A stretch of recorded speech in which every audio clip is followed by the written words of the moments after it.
Cool. Let me get started. So this presentation is going to be quite light on techie nerdy stuff. I am not an AOSP developer. I'm an app developer. I've been doing app development since Android 2. I work in, I actually don't do any Android development at all anymore. I do spreadsheets nowadays, which is very embarrassing. But we work at Snapp. We work with multiple OEMs in the automotive area. We built our own operating system, Snapp OS, based on AOS and so on. Other people in the company know much more about technical side. This talk is going to be more about the ecosystem and understanding what the OEMs and the automotive industry is doing with the AOS and with Automotive OS to slowly ruin it and causing problems to themselves. Let's start. What is fragmentation? Those of us who built Android applications for a long time remember these charts. You know, when before iPhone 5 came out, Apple was very happy to tell us that Android is impossible to put apps for because all the devices are different, and they realized they actually need to make different devices as well. So the system is a bit different. But these were the charts where we were scared of, and we tell horror stories about how difficult Android is to program for because all devices are different, right? Screen sizes, resolutions, DPIs, connectivity, cameras. Cameras was the really difficult part of the Android 2, Android 4 era. HTC cameras never worked and so on. But why wasn't this actually a problem back in the day? I promise this won't be a history lesson, but I want us to kind of be on the same level, all of what we are talking about. Of course, it wasn't a problem because Android was built to handle all of those things. The very first Android, before the public launch, there was a lot of things that tackled these things. You know, we can provide different assets, different densities, so they look the same, physical size, and so on. So most of those things weren't a problem. Now, of course, the problem became when manufacturers failed to update the devices. That was then the next story from Apple telling why Android was so bad, because nobody updated them. And that actually was a problem in the early phases. We couldn't get access to new APIs and so on. But that was quickly tackled by Google. They came up with a support library, which is effectively a way to bundle platform features into apps and backport them to work on all the platforms. And of course, Google Play Services.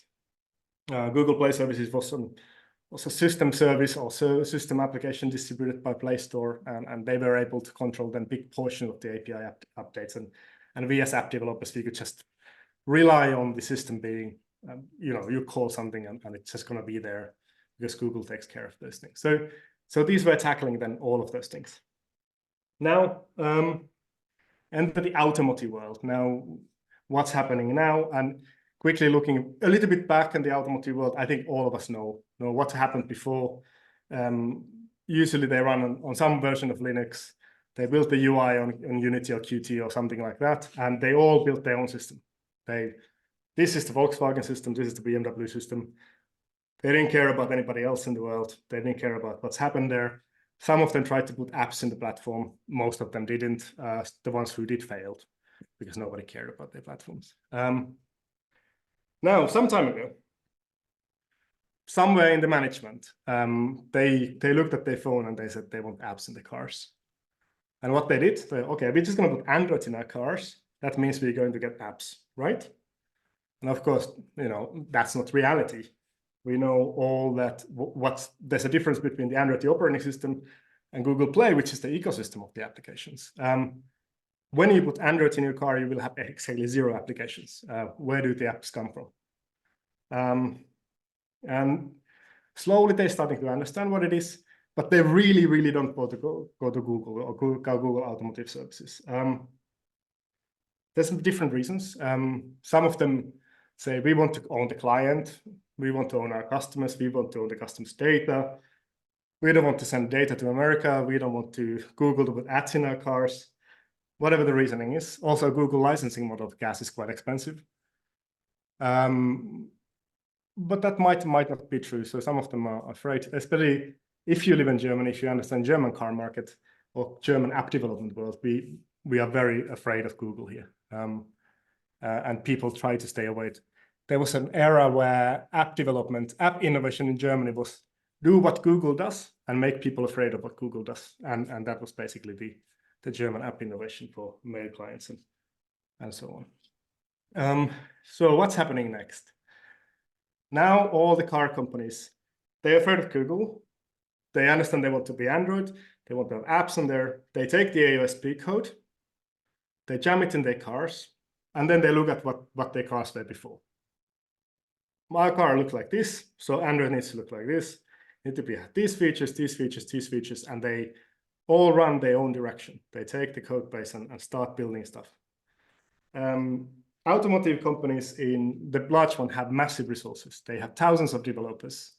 Usually they import their old Linux engineers coming on the building Android platform, start building Android apps on top of platform, change new launches, all of those things. And they might take 5, 7, 6 years to build their next generation operating system. And the damage they can do in this time is massive. None of them really understand how to build Android. And this comes kind of back to what Chris was saying about the community, lack of community of the platform developers and so on. If you go to Stack Overflow and ask how to modify AOSP, how to add features to AOSP, there's nothing there, right? Only the people who work in mobile phone industry who built their own operating system understand that, and those people are already employed. So you don't have the people available to do what should be done. So they just look at the code and try to build whatever they can. And of course, this leads into this situation where we talk about real fragmentation. So the early fragmentation, the Android 2 era and early Android era fragmentation wasn't a problem because the operating system was built to handle that one. Now we go to the same situation where we have the same app code doesn't run on multiple different places. And this, to me, is the real fragmentation problem. You create an application, you run it in BMW, I guarantee it won't run in the Mercedes. On top of that one, we now have multiple app stores. If you don't go with Google Play Store, you have to choose an app store. App Store is not technically a difficult thing to build. It's a distributing APKs over the internet.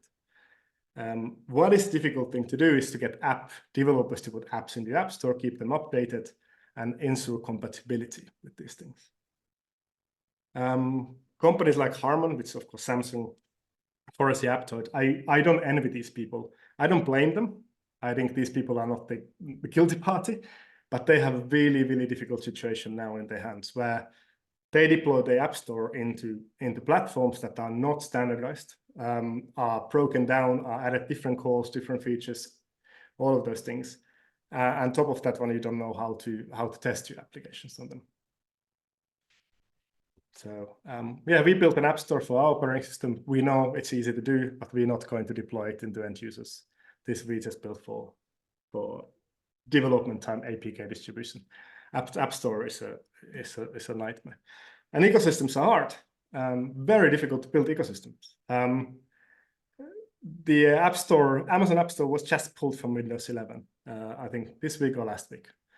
But there's a good reason. If you open it, there's nothing there. Try to look for Spotify, isn't there? And this is Amazon running on all of the Amazon Fire tablets, which are cheaper tablets people buy, and all of the Windows 11 computers, at least most of them. There's a lot of apps there. Even OpenAI is suffering or struggling to get the App Store running properly. It's very difficult to build ecosystems. And I think these are the things that people don't understand. They jump into Android platform. They think the ecosystem comes with the OS. Well, of course, it doesn't. And now they are kind of left a little bit in the open. I want to I know this is not an app dev a forum or meetup. I want to put yourself into app developers, boots for a bit, and think about how do you write apps for Android cars. You go to Google documentation, you hear about templates. Okay, cool. Google tells me if you want to get a POI application, I do a template. So Google will have template host in the car when you just fill in data. Google's template host takes care of all of the private extraction, all of those things. Great. How do you know if this template host is deployed in the car you're actually writing software for? And if it is, which version is deployed? The template hosts are part of the AOSP. You can get them, but they're not part of the AOSP emulator, for example. They're part of Google gas cars. If you're Google Play Store, they're going to be there. But if you're not writing for gas, Google app cars, you have no idea. How do you deal as an app store dealing with these things? It's very, very difficult setup again. It becomes more of a social problem, technical problem at this point. Now you install something and then you download the AOSP emulator for Android Automotive OS. You boot it up and it looks like this. Big difference with Android Automotive OS and phones AOSP is that while the AOSP for phones is not really usable anymore, but kind of the stock Android experience is relatively good. The stock experience on Automotive is completely unusable. There's nothing there. You can go and download the Play Store Play version of this one, but again, if you run it on a Play, how do you know if your application is going to run in a BMW, which is not in gas, at least not yet? So what's going to do? We try to provide an emulator that has something to do, but it's just another flavor of non-Google emulator. And how do you know that corresponds to the car? What happened when we built apps for mobile phones? There was a certain phone that failed. We do a lot of business in Kenya, for example. They sell completely different type of phones, and a lot of our apps failed there. What we did, we went to Kenya and bought all of those phones. Then we have all the test case. Are you going to buy all the Mercedes and BMWs to test the apps on them to see how they work? No. Do they provide emulators? They don't, because they protect their own IP. They say, we can't show any of the UI, it's not launched yet. The others are going to copy it if we show it.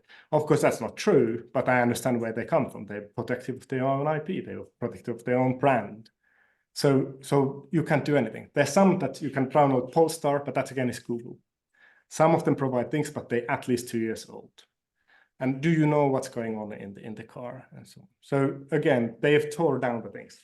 And now at this point, you start thinking, as an app developer, saying, why am I doing this? This is painful. Then you start looking at how many cars are there per year. So this is a number of cars Volkswagen Group sold in 2023.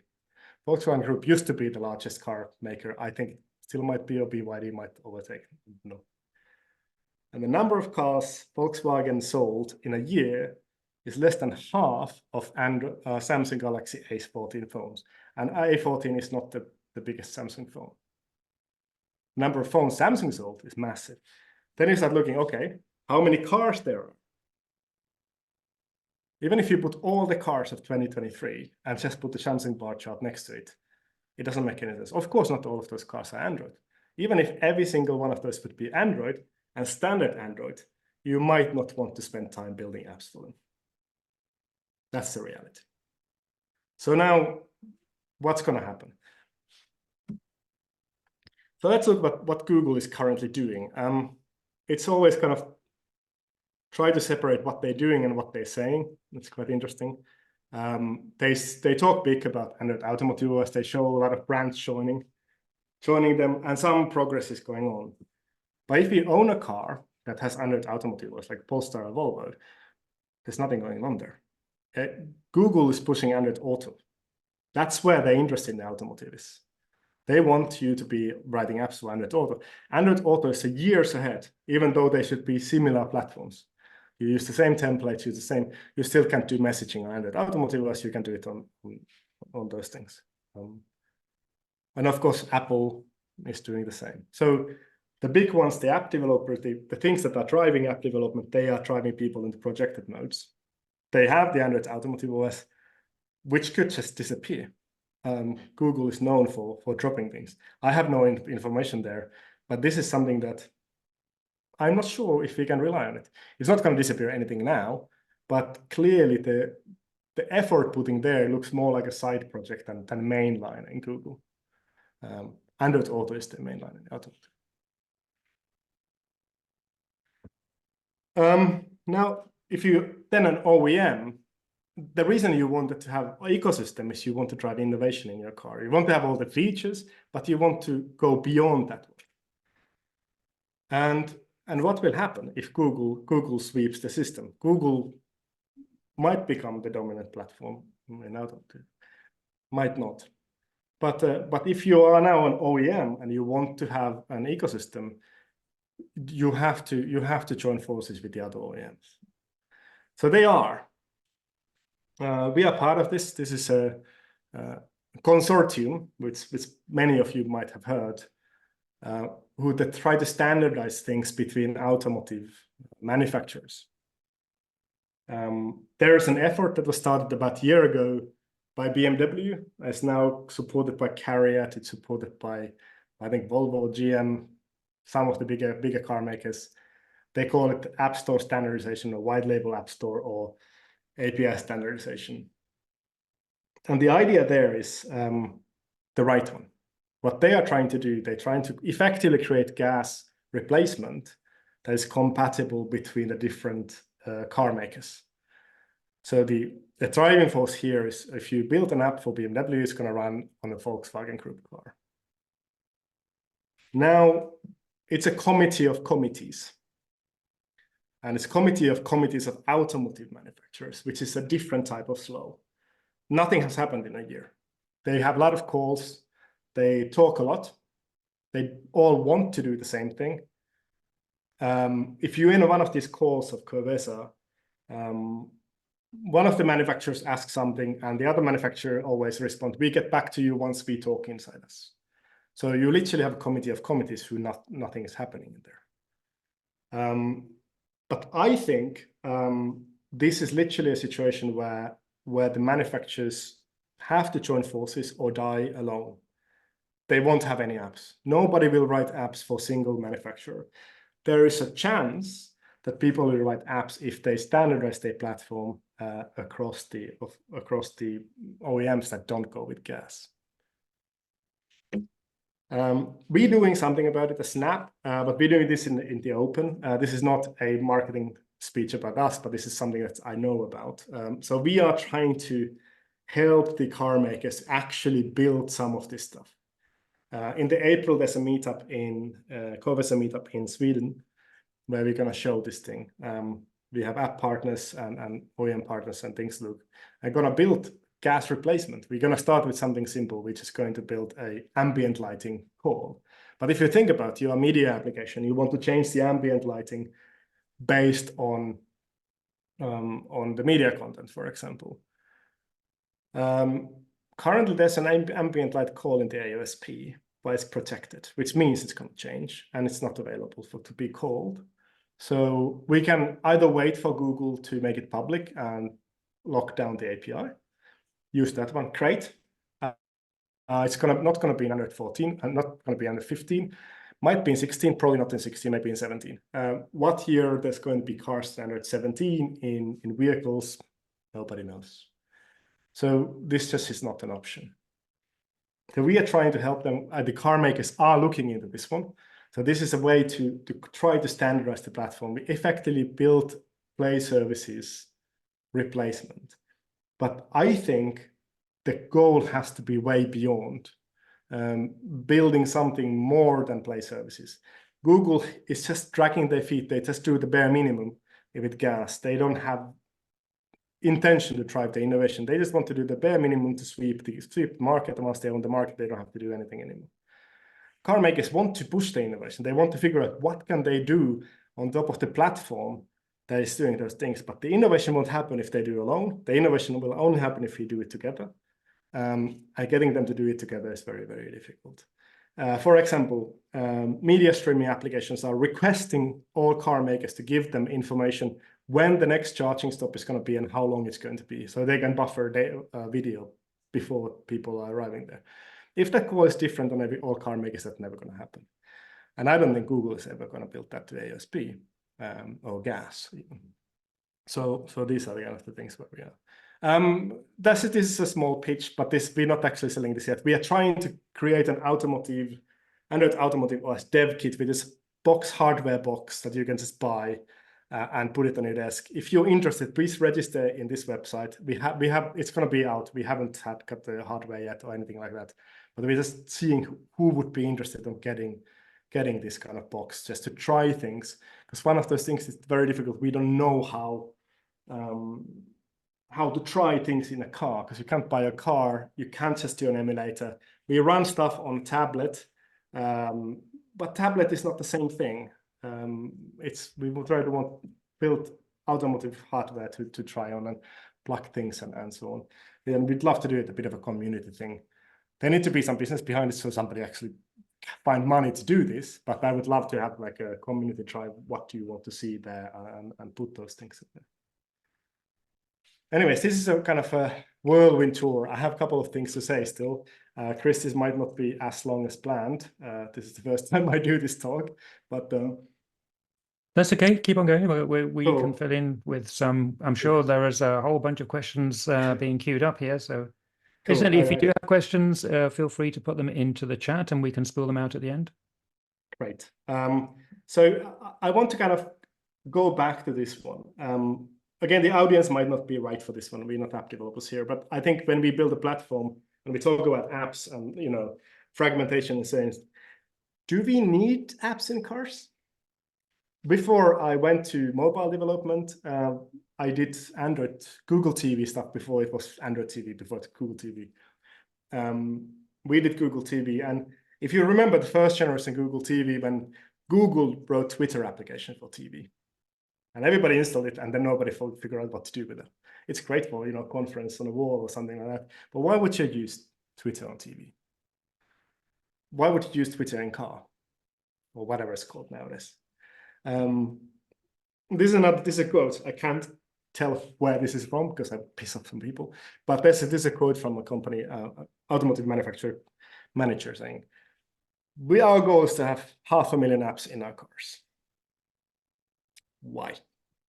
What are those 500,000 apps that you need in your car? You need 5 good ones. You don't need 500,000.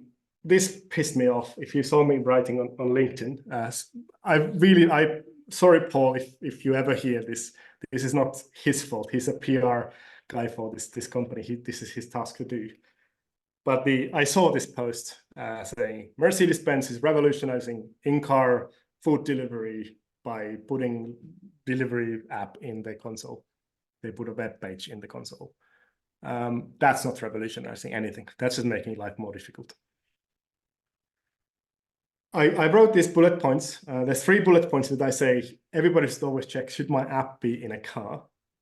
If it's done safely while driving. Navigation, music playing, great. Audiobooks, great, right? Good apps for cars. Is the app improved by being in a car, i.e. when it gets some data? And this loops back to the COVESA discussion on the APIs. How can we make apps better when they run in a car? My pet example to manufacturers I talk to is, do you need to have a weather application in your car? You have a windscreen, you see what the weather is now. You have probably temperature gauge somewhere. You have this thing there. If you need to know what is the weather in Malaga, you will ask Google Assistant on your phone or open your phone. You will not ask the car. You will not stop and try to type it in the car. However, if your weather application is connected to the navigation and understand the context of the car, understand who is in the car, maybe it understands the situation in the car, understand destination, maybe there's something on the way, there's a rainstorm on the way to your destination, and it's able to tell you that. Fantastic, that's an added value. That's why the app should be in the car. But if it's just telling weather or Malaga, what's the point? You don't need that. So always ask, will the user rather use their phone? There's this going on now a lot by car manufacturers say, okay, but yeah, when the cars are self-driving, then we're going to have that. Yeah, then users are going to use iPads in their cars. They don't need your system anymore. Yeah, but when you go charging, yeah, you're going to have a BOT break and a coffee and it's done. You're not going to sit in the car. And if you sit in the car, it's likelihood you're going to fiddle with your phone anyways. There are some situations when you want to play YouTube in your car, possibly. But these things are not valid, in my opinion. And it's getting a little bit frustrating. I wrote a blog post about this. They're going to be linked there. So I kind of have the same content as in the form of blog post recently. So here's a link there. It's easier to find it from our website than blog and live there, but the URL is here as well in case you want. I want to wrap this up with a little bit of speculation.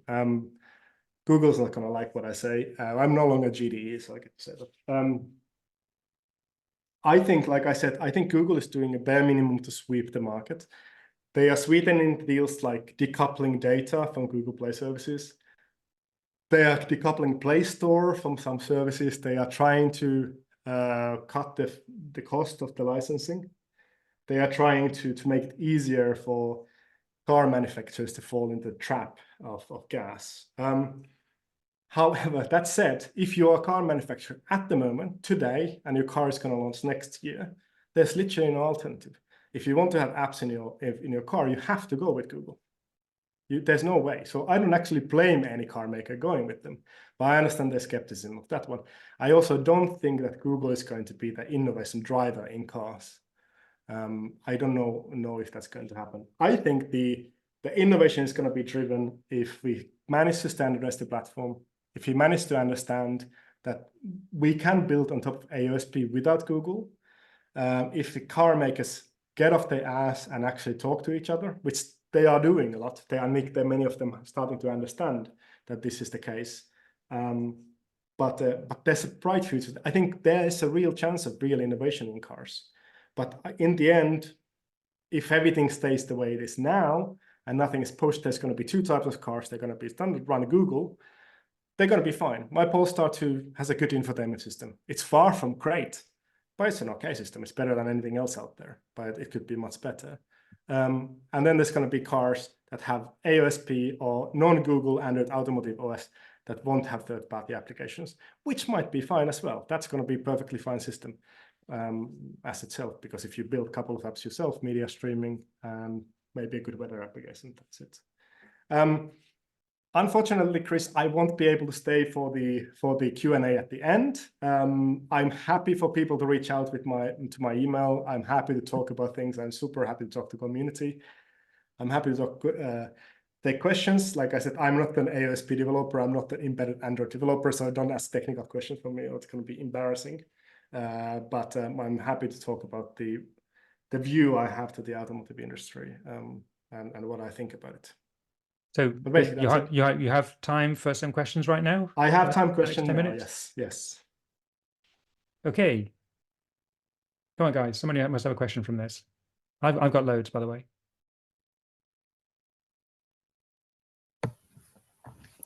I put one on the chat. I was wondering, does the Android OS on these cars ever get updated? What's the update story? It depends a little bit. That's a very good question. So if you look what the OEMs who are not going with Google are doing, the answer is probably going to be no, because they make it so difficult for themselves to update. My prediction is that we're going to see a wave of first generation Android cars that we might not even know are Android, because they don't tell you. And they will never get updated.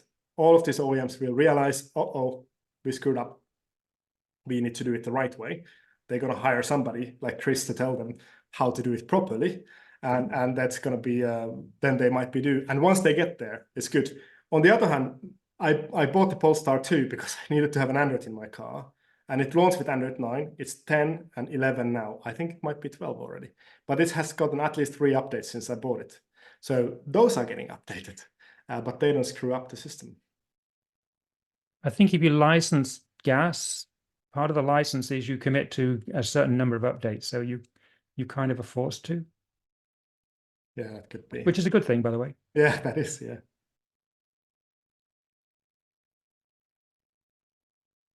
Okay, so Johan S asks,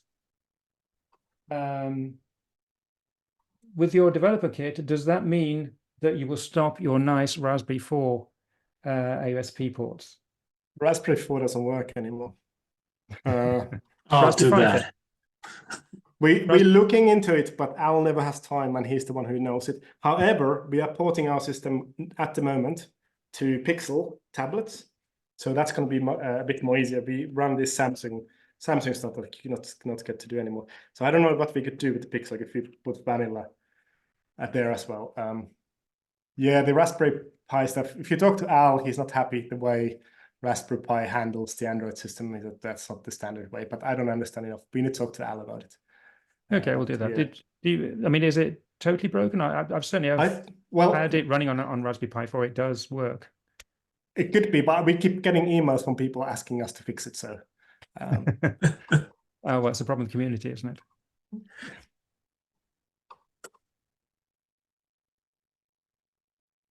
Okay, so Vinod asks, what do you think about China? China is interesting. If you look at the cars, if you were in the IAA with this automotive thing last year, end of last year in Munich, all the cars run Android, all of them. You just can't tell that they're Android. Most of them run Android 9 or older.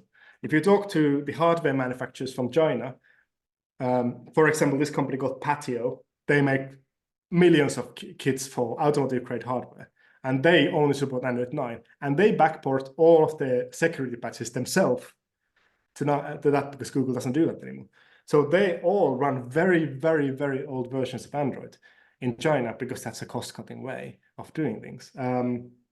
How that's going to evolve, I don't know. China is overtaking the EV market. If you look what BYD is doing, they have this company called incar, which is owned by the people who own Geely.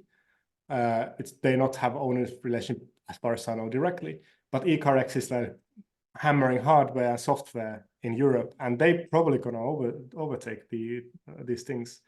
But even BYD is not big enough to write software just for. But yeah, it's interesting to see because they don't have gas anyways in China.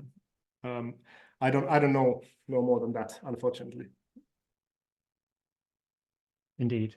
So Alan Stokes says, oops, yeah, is there a legal implication here if somebody's using an app and they crash the car whilst using that app?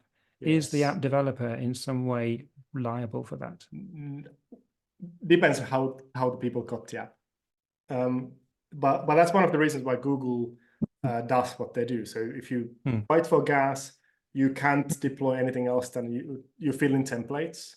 The templates take care of distraction. They don't allow, for example, login activity is turned off when you start driving. You can't write login credential anymore. And because the app actually is running, the template hosts the actual app. Your app is just feeding in data into that one.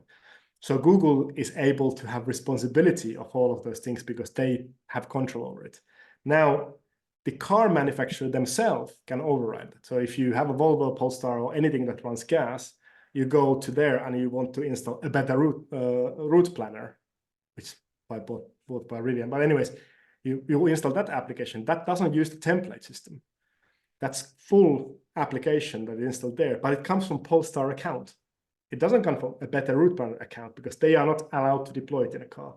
But Google gives the OEMs a possibility to deploy whatever they want in their own car, but I guarantee there's a script saying, there's a signature somewhere saying, if something happens, you are responsible, not us doing those things. But you as an app developer, you can't deploy anything that cause crashes into a Google car from Google Play Store. But what will happen with the sorry, Chris? Well, I was going to say that if you look on the, sorry, I'd just amplify a little bit. If you look on developer.google.com in the appropriate place, it says something like Google takes vehicle distraction very seriously. We will not put applications onto the Play Store for automotive unless they meet certain requirements. So that implies that the curation of Google will filter out anything that is totally dangerous. I think they also manually review them. Now, this is a guesswork. We don't know what Google is, but I think they review apps before they go to play. Well, given there are only 35 of them, it's not.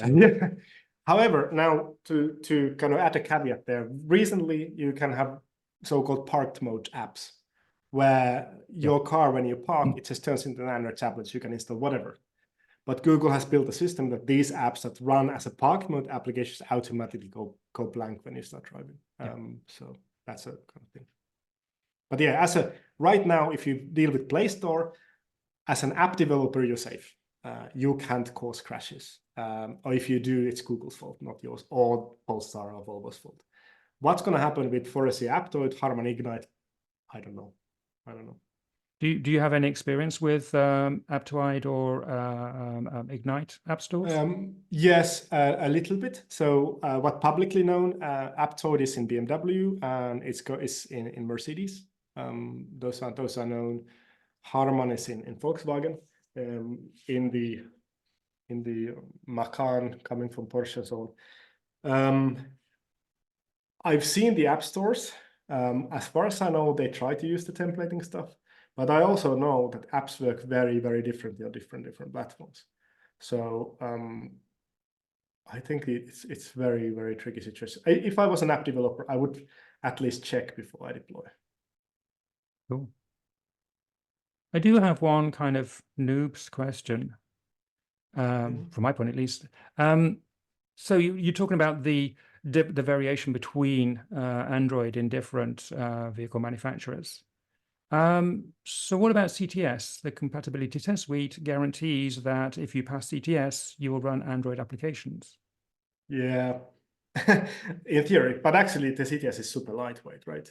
And it doesn't have all these APIs. And the problem, if you just rely on AOSP calls in your application, you're probably fine. But if you build car applications, you probably actually want to change ambient lighting. You probably want to change charging stuff or do something else as well. And those are the things that are not part of the test suite. And they also, if they don't have Play, they don't actually have to run that, right? As long as they don't call it Android. They just don't call it Android anyways. You know, what is it? MB OS, Volkswagen OS, BMW OS, they don't even tell it's an Android. And as long as they don't call it Android, they can deploy whatever they want. And they don't have to be compatible. I think many of them rightly try to be, but the suite is very, very limited. Well, it still takes you like 48 hours to run it. Right. But yeah, no, I take your point. I just wanted to raise that. Yeah, yeah.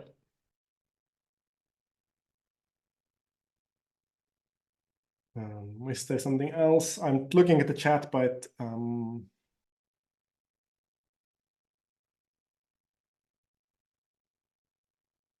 okay, there is a kind of sub chat going on about Raspberry Pi 5, and Johan and Sergil and me are discussing. We're on the fly creating a Raspberry 5 special interest group.